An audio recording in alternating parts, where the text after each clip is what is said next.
할렐루야. 바쁜 한 주간입니다. 이 한 주간 동안 하나님의 귀한 은혜와 축복이 함께하는 귀한 시간 되시기를 바랍니다. 우리는 지난주 나의 삶에 예수님이 깨어 계시는지 말씀 함께 나누었습니다. 여러분 한 주간 예수님을 깨우셨습니까?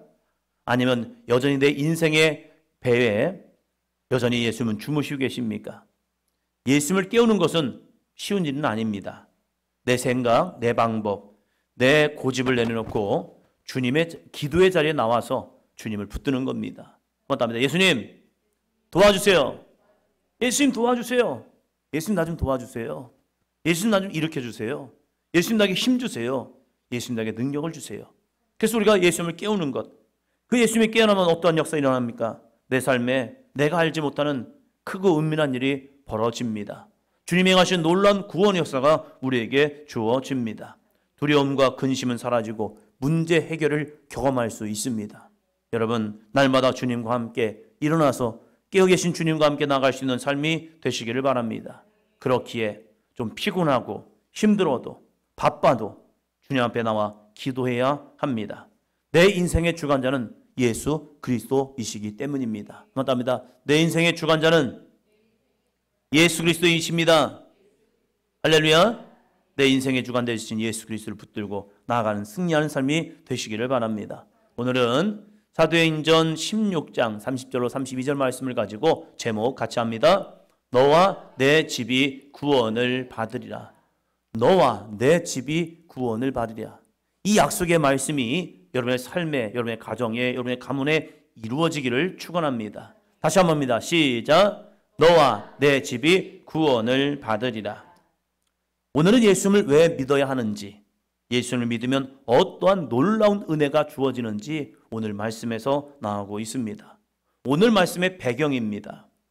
사도 바울은 소아시아 지역, 지금으로 말하면 튀르키예 지역에서 열심히 복음을 전했습니다. 교회를 세웠습니다. 그러면서 그들에게 열심히 예수 그리스도를 전했어요. 근데 갑자기 성령께서 이 바울의 발걸음을 소아시아, 터키 지역이 아니라 유럽을 향하여 나아가게 하시는 겁니다. 그래서 빌립보에 이르게 되었죠. 빌립보에 이르렀을 때 첫 번째 구원받은 가정이 있습니다. 루디아의 가정이죠. 사도 바울이 기도할 곳을 찾아서 갔을 때에 그 강가에서 기도하던 여인, 이방인이었지만 하나님을 경외하는 자 루디아라는 여인을 만났습니다. 그래서 그에게 복음을 전했죠. 그런데 이 여인이 그걸 믿어버리는 겁니다. 믿고 그의 가정도 구원함을 얻었습니다. 아멘. 우리가 복음을 전할 때 우리는 그 사람을 변화시킬 수 없습니다. 그러나 우리가 전하는 예수 그리스도의 복음이 그 사람 한 사람을 변화시킬 줄로 믿습니다. 와, 얼마나 은혜입니까? 내가 복음을 전했는데 그 사람이 예수를 믿었어요. 그리고 그의 가정이 변화되었습니다. 놀라운 은혜이죠. 그래서 또 바울은 기도하는 곳을 향하여 또 나아가는 겁니다. 왜요? 복음을 전하기 위해서. 그 가는 길에서 귀신 들려 점치는 여종을 만납니다. 그런데 사도 바울을 보면요, 처음부터 이 귀신 들린 여종의 귀신을 쫓아내지 않습니다. 성경은 말합니다. 여러 날 동안 이 귀신 들린 여종이 바울이 복음을 전할 때 방해를 하기 시작하는 거예요. 참다가 이 바울이 예수 그리스도의 이름으로 그 귀신 들린 여자에게 선포합니다. 나사렛 예수 그리스도의 이름으로 말하니 내 안에 있는 귀신은 떠나갈지어다. 아멘. 놀라운 일이 또 벌어지는 겁니다. 그 안에 귀신이 떠나갔습니다. 은혜지요. 할렐루야. 여러분, 귀신 들린 사람이 귀신이 떠나가고 온전케 되는 것은 은혜예요. 그런데 문제가 생겼습니다. 왜 그러면 귀신 들려서 점을 치면 점을 잘 칠까요? 못 칠까요? 한번 더 합니다. 귀신같이 잘 칩니다. 왜요? 귀신 들리니까. 그래서 점 치는 사람도 귀신 들린 사람과 그냥 배워서 치는 점이 다릅니다. 이 귀신 들려 점 치는 사람은 귀신같이 알아요. 그래서 사람의 마음을 쏙쏙쏙 압니다. 그러니까 사람 놀라는 거죠. 와, 귀신같이 하네. 왜요? 귀신이 그 속에 들어갔기 때문에 그래요. 그래서 그 여종이 상당한 수익을 이 주인에게 주었단 말이에요. 점치고 돈을 받고 점치고 돈을 받아서 이 주인이 그래도 소득이 좋았어요. 그런데 문제가 생겼잖아요. 귀신 들린 사람이 점을 치면 귀신 같지 않은데 그 귀신이 그에게 떠나가면 점이 될까요? 안 될까요? 안 돼요. 안 되는 거예요. 그러니까 이 주인 입장에서는 손해가 끼친 거예요. 그래서 사도 바울을 모함하고 그리고 고발하여 그들의 옷이 찢기고 매를 맞고 감옥에 갇히는 억울한 일을 당했습니다. 여러분, 억울한 일 당하면 어떻습니까? 여러분의 삶에 억울한 일을 당하면 어때요? 한숨이 나오고 가슴을 찢죠. 아, 억울해. 아, 억울해. 어떤 사람은 분을 냅니다. 화를 내요. 억울하다고. 어떤 사람은 짜증도 내고요. 어떤 사람은 억울하면요, 사람들 붙잡고 막 싸우세요. 왜요? 억울함을 풀고 싶어서. 그런데 믿음의 사람 바울과 실라를 보면요, 억울한 일을 당했어요. 그런데 이 바울과 실라가 옥중에서, 그것도 한밤중에 한번 더 합니다, 기도하고 하나님을 찬송합니다. 옆 사람 보시면서요, 당신도 그렇지요? 여러분도 억울한 일 당하고 힘든 일 당하고 고난을 만나고 정말로 어둠의 역사가 나에게 확 밀려올 때 하고 한숨만 쉬는 것이 아니라, 불평하고 짜증내는 것이 아니라, 화를 내는 것이 아니라 하나님의 거룩한 성전에 와서, 주의 성전에 와서 기도하시고 하나님을 찬송하시기를 바랍니다. 왜요? 그것을 하나님이 들으십니다. 여러분, 낱말은 뭐가 듣죠? 반말은요? 그러나 우리의 기도는요? 할렐루야! 우리의 기도는 하나님이 들으시는 거예요. 그래서 이 바울과 실라가 기도하고 그 한밤중에 하나님을 찬송합니다. 하나님이 들으시고 기적을 일으켰습니다. 갑자기 흔들리기 시작한 겁니다. 흔들리는 거 뭐죠? 지진이죠. 큰 지진이 일어나더니 갑자기 옥문이 열렸습니다. 그리고 그들의 메고 있던 창구가 열렸습니다. 뭐 하라는 거죠? 도망가라는 얘기죠. 하나님의 은혜 속에서 그들이 갇혀있던 옥문이 열려버렸고요, 그들을 묶어놨던 창구가 열렸습니다. 그러면 와! 은혜다! 야! 하나님이 우리의 기도 가운데 응답하셨네, 가자! 하고서 도망가면 돼요.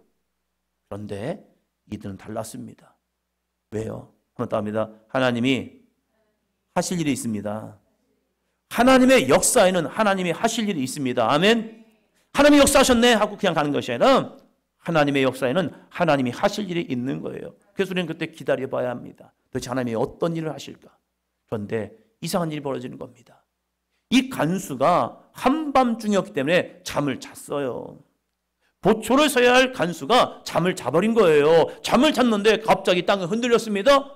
그래서 눈을 떠봤습니다. 그런데 옥문이 열려버린 거예요. 여러분, 일반 상식으로 보면요, 옥의 문이 열리면 사람들은 도망가는 거예요. 그래서 철저하게 지키는 거예요. 옥문이 열려버렸으니까 간수가 생각할 때 혼자 생각한 거예요. 무슨 생각이냐면, 야, 내가 자고 있는 사이에 옥문이 열렸으니까 다 도망갔겠구나. 간수가 해야 할 것은 죄수를 지키는 거예요. 그런데 못 지켰단 말이에요. 그러면 그 죄값을 어떻게 할 거예요? 갑자기 그에게 절망감이 찾아왔어요. 큰일 났네, 큰일 났네, 큰일 났네 라고 하는 순간 절망감이 그에게 엄습해 왔어요. 절망감이 엄습하니까 사람들은 무슨 생각을 하십니까? 마지막 극단적인 생각을 해요. 그래서 이 간수가 이렇게 했습니다. 한번 더 합니다. 스스로 자결하려고, 자살하려고 스스로 칼을 뽑은 거예요. 죽어야겠다. 죽을 일 아니에요. 그냥 감당하면 돼요. 그런데 갑자기 그의 마음속에 절망감이 확 엄습하면요, 죽음을 생각하는 거예요. 야, 죽어야겠다. 때로는 우리의 인생 속에서도 마찬가지입니다. 내가 감당할 수 없는 문제를 만난 순간 절망감이 찾아옵니다. 질병이 오는 순간 갑자기 내 안에 죽음이 엄습함을 깨닫게 돼요. 두려워요. 사람들에게 배신을 당하고 하면요, 갑자기 그 배신감에 막 성질이 욱 받쳐가지고요, 확 죽어버릴까. 이런 사람도 있단 말이에요. 이 간수도 마찬가지였어요. 갑자기 되어진 일 속에서 내가 수습할 수 없다는 마음이 확 들어버리니까 할까? 라고 했어요. 근데 그때 바울이 그 모습을 보면서 소리쳤습니다. 한번 더 합니다. 잠깐만요. 다시 시작. 네, 잠깐만요. 왜요? 칼을 빼고 자결하려 했기 때문에 그래요. 자결하던 사람이 갑자기 옥에서 소리가 들리는 겁니다. 잠깐만요. 이게 뭐야? 아, 그렇구나. 이 간수는요, 벌어지지도 않은 일을 먼저 걱정하다가 스스로 죽으려 했던 거예요. 우리의 인생도 마찬가지예요. 때로는 아직 벌어진 일도 아니에요. 벌어질 일도 아니에요. 그런데 사단은 내 마음속에 걱정과 근심을 불어넣어버리고 우리에게 그 근심의 어둠 속에 집어넣고, 야, 죽어버려. 살 가치 없어. 끝났어. 야, 인생은 이렇게 끝나는 거야. 라는 마음을 불어넣을 때가 있습니다. 그럴 때 우리는 이겨야 합니다. 한번 더 합니다. 예수 그리스도의 이름으로 명하노니 사단의 역사는 떠나갈지어다. 내 마음의 절망이, 내 마음의 두려움이, 내 마음의 극심한 어둠이 내 안에 밀려오면요, 선포해야 합니다. 예수 그리스도의 이름으로 명하노니 내 안에 있는 어둠은 떠나갈지어다. 절망은 떠나갈지어다. 근심은 떠나갈지어다. 무거운 두려움은 떠나갈지어다. 이 사도 바울이 그를 멈추어 세웠습니다. 잠깐만요. 우리 다 여기 있어요. 걱정하지 마세요. 그런데 이 간수가 자기는 죽으려고 했는데 그 안에 사람들이 그대로 있는 거예요. 이게 도대체 무슨 일이야, 도대체 이게 무슨 상황이야. 웬만한 사람들이면 다 도망갔을 거예요. 왜요? 감옥에는요, 다 같이 하는 말이 있대요. 나는 억울하다는 거. 나는 억울해. 왜 나만 데리고 그래? 왜 나만 가지고 그래? 시온이도 잘못했는데 왜 나만 이렇게 가두는 거야? 시온이도 나쁜 놈인데 왜 나만 나쁜 놈이라고 하는 거야? 하면서 다 죄인인데 왜 나만 그러는 거야? 이러면서 이 감옥에 있는 사람들의 특징을 보면 자기만 억울하다는 거예요. 그런데 문이 열렸잖아요. 그러면 도망가야 한단 말이에요. 그대로 있는 거예요. 이 모습을 보았을 때 그에게 앞에 충격이 밀려온 겁니다. 그리고 그 간수 안에 있는, 간수의 마음속에 있는 궁금함 따라합니다. 선생들이여, 내가 어떻게 해야 구원을 받으리이까? 같이 합니다. 시작.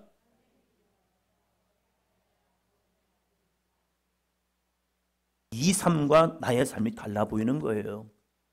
바울과 실라의 모습과 나의 모습이 다르게 보여지기 시작하는 거예요. 야, 저들에게는 평안이 있는데 왜 나에겐 평안이 없지?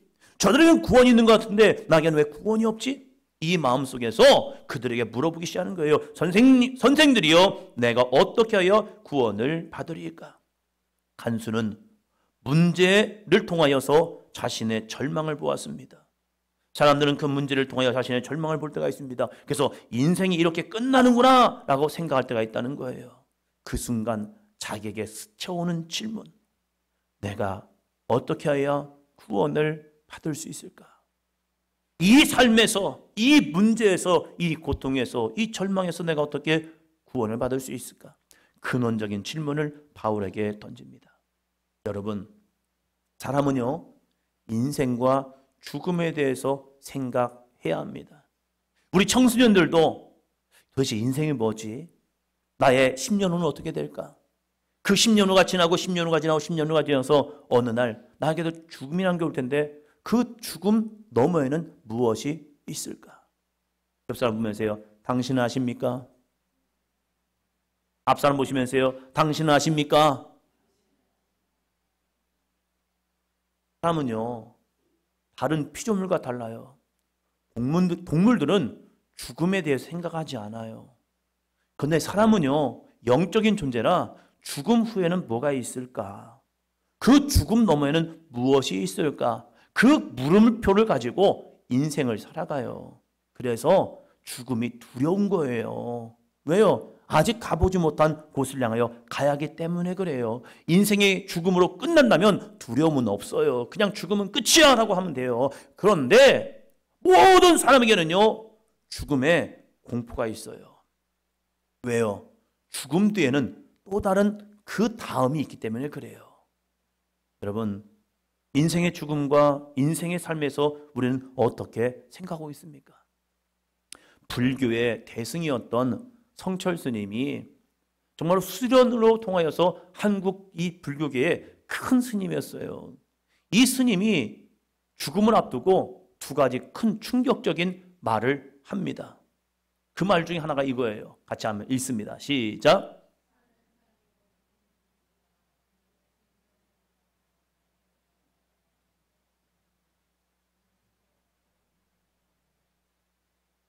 아멘 하면 안 되죠. 참. 우리 어린 친구들은 모르겠지만 저보다 이제 앞서가신 분들은 이 성철 스님의 이 말, 산은 산이요 물은 물이로다. 이거보다 이것이 중요한 건 아니에요. 그 다음이 중요한 거예요. 이 다음을 보면 본래 생멸이 없건만, 죽고 멸하는 것, 멸망이 없건만. 왜? 불교에서는 없어요. 왜 없는지 아십니까? 윤회기 때문에 그래요. 돌고 돌기 때문에 그래요. 계속 도는 거예요. 그러니까 생멸 자체가 필요 없는 거예요. 그래서 난데없이 와서 난데없이 가는 거예요. 예고 없이 났다가 어느 날 예고 없이 가버리는 거예요. 그러면서 중요한 이야기를 해요. 가는 것도 없고 오는 것도 뭐래요? 없네. 어디로 와서 어디로 가는지 모르겠다는 거예요. 그렇게 많은 시간 사람들을 야 이렇게 하십시오 저렇게 하십시오 설법을 통하여 막 인도하던 이 사람이 마지막 깨달은 것이 뭐냐면 야 가는 것도 없고 오는 것도 없다. 무슨 말입니까? 자기는 어디로 와서 어디로 가는지 모르겠다는 거예요. 못 찾았다는 거예요. 그 많은 시간 동안 그 길을 찾기 위해서 애써봤지만 아무것도 못 찾았다는 거예요. 그리고 나서 얼마 후에 그가 정말로 죽음 앞에서 열반송을 합니다. 열반송이란 건 뭐냐면 열반, 즉 도에 완전히 들어간 거예요. 그것을 가서 노래를 한 거예요. 근데 그 이야기라는 것이 뭔지 아십니까? 이 이야기랍니다. 같이 한번 읽습니다. 석가와 미타는 뜨거운 구리 샘물을 마시고 가섭과 아나는 무쇠를 먹는다. 이게 무슨 말이냐면 석가가 뜨거운 구리 샘물을 마신다. 지옥에서 그 샘물을 마시고 있다는 거예요. 여러분 뜨거운 국물만 먹어도 어떻게 되죠? 입천장 딥니다. 이렇게 말합니다. 아 뜨거워! 그런데 뜨거운 구리 샘물을 마시고 있대요. 콸콸콸콸 마시고 있대요. 속이 완전히 타들어가는 겁니다. 그래서 이 불교계가 큰일이 벌어진 겁니다. 야, 그 큰 스님이 돌아가시기 전, 열반에 들어가기 전, 이 부처가 지옥에서 뜨거운 구리샘물을 마시고 있다? 이거 뭐 어떻게 되는 거야 이게? 그래서 해석을 넣어놨습니다. 그 다음 사람들이 해석을 넣은 게 뭐냐면 중생을 구원하고자 지옥에서 그 샘물을 먹고 있다는 거예요. 그러면 불교인들은 자기가 부처가 되어서 그 부처를 만나려면 어디로 가야죠? 지옥에 가야 한다는 사실이에요. 이것을 영에 눌려서 바라봤고 그러면서 자기가 부처도 도둑놈, 다 속이는 자, 자기도 죄인. 그래서 자기의 죄가 수미산 꼭대기까지 찼다는 거예요. 그래서 자기는 멸망으로 간다라고 이야기해버렸습니다. 그러면 우리나라 많은 사람들이 하고 있는 제사의 전통을 가진 유교, 유학에서는 어떻게 인생을 이야기하고 죽음을 이야기하는가? 많은 사람들이 당신 어떻게 합니까? 저 제사 지내죠. 차례 지내죠. 왜 합니까? 아, 우리 한국의 전통 아닙니까? 이렇게 해요. 왜 그러냐면 유학, 유교의 전통을 따라서 해요. 그러면 논어에서 공자는 뭐라고 얘기했는가? 자, 한자를 한번 읽어봅니다. 시작. 계로 문 사귀신. 계로가 물었습니다. 뭐라고요? 귀신을 사귀신. 귀신을 어떻게 섬겨야 합니까? 자왈, 맹자왈. 뭐라고 하죠? 비능사인, 언능사귀. 비능사인. 사람을 섬기는 일도 제대로 하지 못하면서 언능사귀. 어찌 귀신을 섬길 수 있겠는가? 야! 귀신 섬길 생각하지 말고 사람이나 잘 섬겨. 그래서 유학에는요, 어떻게 살아생전에 부모님을 잘 섬겨야 하는가 예에 대해서 얘기를 해요. 죽은 사람, 죽은 귀신 섬길 생각하지 말고 살아계신 부모님 잘 섬기고 살아있을 때 잘해. 이게 유학인 거예요. 유학은 귀신 섬길 생각 하지 말래요. 제사할 생각 하지 말라는 거예요. 제사 헛제사 받게 되는 거예요. 누구 말이에요? 공자왈, 자왈 하고 있는 거예요. 그러면서 또 이 게로라는 사람이 공자의 제자인데 이걸 물어본 거예요. 또 궁금한 거예요. 그러면 자, 물었습니다. 얘기했습니다.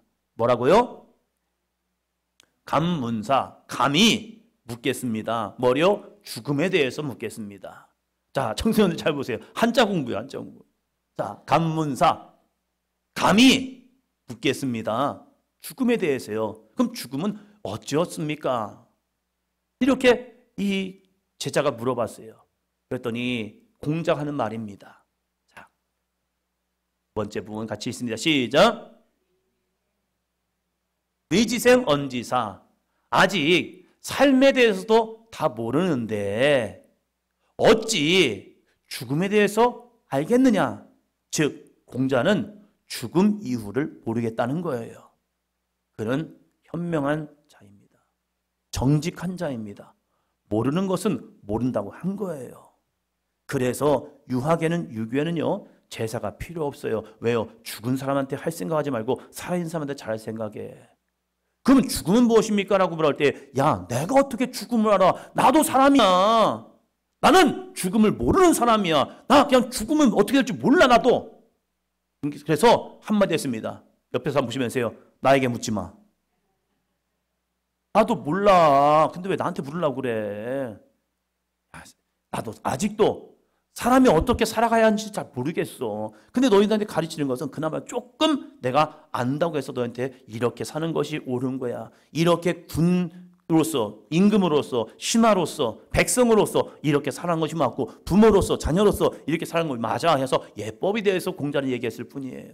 그래서 보면 여러분 불교에서도요, 유교에서도요 우리에게 구원의 길을 제시하지 못해요. 영안이 열려서 얘기했던 이 성철 스님도 부처가 지옥 그 안에서 뜨거운 구리샘물을 마시고 있다는 사실이에요. 공자는 자기는 모르겠다는 거예요. 도대체 야, 내가 어떻게 죽음에 대해서 알아? 나는 사람이야. 그런데 예수님께서 우리에게 구원의 길을 이야기해 주셔요.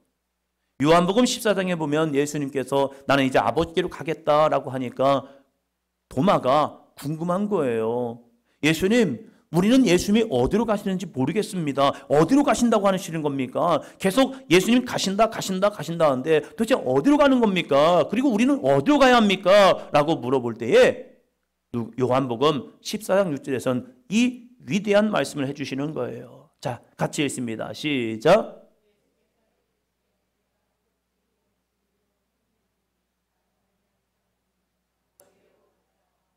중요한 말씀이에요. 같이 있습니다. 시작. 예수께서 이르시되 내가 곧 길이요 진리요 생명이니 나로 말미암지 않고는 아버지께로 올 자가 없느니라. 아멘. 이 믿음이 있어야 합니다. 이 믿음이 흔들리면요 다른 곳에 기웃기웃합니다. 이 믿음이 흔들리면요 이단 가서 와 하고 열광합니다. 이 믿음이 없으면요 우리가 주님을 떠나기도 합니다. 이 믿음을 붙들면요 우리는 결코 흔들리지 않습니다. 넘어지지 않습니다. 그리고 우리는 죽음 앞에 두려워하지 않습니다. 저는 임종 예배를 준비하면서 이 말씀을 자주 드립니다. 예수님을 끝까지 붙드십시오. 예수님이 당신을 하나님 아버지께로 인도합니다. 왜요? 예수님이 길이고 진리고 생명이기 때문에. 예수님을 말미암지 않고는 아버지께로 올 자가 없는데 그럼 예수님으로 말미암아서 우리는 구원에 이를 수 있습니다. 이 말씀을 붙들라고 임종을 통하여서 임종 앞에 있는 분들에게 이 말씀을 전하고 있습니다. 아버지, 천국으로 인도하는 것은 오직 예수 그리스도입니다. 그래서 우리는 예수님을 믿고 따르며 우리도 천국 갈 수 있습니다. 예수님께서 왜요? 한번 더 합니다. 사망 권세를 이기시고 부활하셨기 때문입니다. 할렐루야. 사망 권세를 이기시고 부활하셨기 때문에 우리는 그 예수님 믿고 끝까지 가는 거예요. 바울은 자신에게 이렇게 구원에 대해서 질문하고 있는 간수에게 정확하게 이야기합니다. 선생들이여, 내가 어떻게 하여야 구원을 받으리까? 이 질문 앞에서 사도 바울은 주저하지 아니하고 머뭇거리지 아니하고 명확하게 말해줍니다. 31절 같이 읽습니다.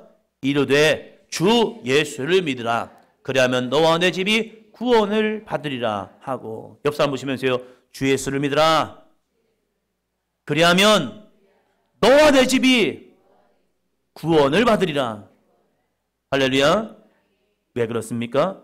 예수님의 십자가 복음을 믿으면 죄의 문제, 지옥의 문제, 멸망의 문제, 사망의 문제가 끝납니다. 왜요? 예수님이 대신 감당했기 때문에 그래요. 우리가 멸망하는 이유, 지옥 가는 이유, 심판받는 이유는 한 가지입니다. 죄 때문입니다. 이 죄의 문제만 해결되면 우리는 구원을 받습니다. 그런데 이 죄가 내 발목을 붙들고 있는 겁니다. 그래서 우리를 지옥으로 끌어당기는 겁니다. 이것만 끊어버리면 우리는 구원을 받는데 내 힘으로는 끊을 수 없는 거예요. 내 능력으로는 끊을 수 없는 거예요. 내 의로는 끊어지잖아요, 이게. 그런데 오직 예수 그리스도의 보혈의 피가 이 죄의 사슬을 끊어버립니다. 그래서 우리를 하나님께로 인도하고 주님께로 인도하고 그 아버지의 나라 천국으로 인도합니다. 근데 여기서 중요한 게 있죠. 나만 구원 받습니까? 나만 구원 받나요? 아니죠. 한 번 더 합니다. 너와 내 집이 구원을 받으리라. 옆 사람 보시면서요. 너와 내 집이 구원을 받으리라. 구원은 나 혼자가 아닙니다. 더불어입니다. 나로 인하여서 우리의 가정이 구원을 받아야 합니다. 나로 인해서 우리 부모님이 구원을 받아야 합니다. 나로 인해서 우리의 자녀가 구원받아야 합니다. 나로 인해서 내 형제가 구원받아야 합니다. 여전히 문제는 있죠. 그러나 이 문제를 걱정하지 마시고 예수 그리스도의 복음을 전할 수 있는 삶이 되시기를 축원합니다. 나로 인하여 반드시 이 약속의 말씀, 너와 내 집이 구원을 받으리라. 이 약속의 말씀이 이루어지는 삶이 되기를 축원합니다. 우리는 이제 설 명절을 앞두고 있습니다. 사랑하는 성도 여러분, 명절은 이 구원의 복음을 전하는 기회가 됩니다.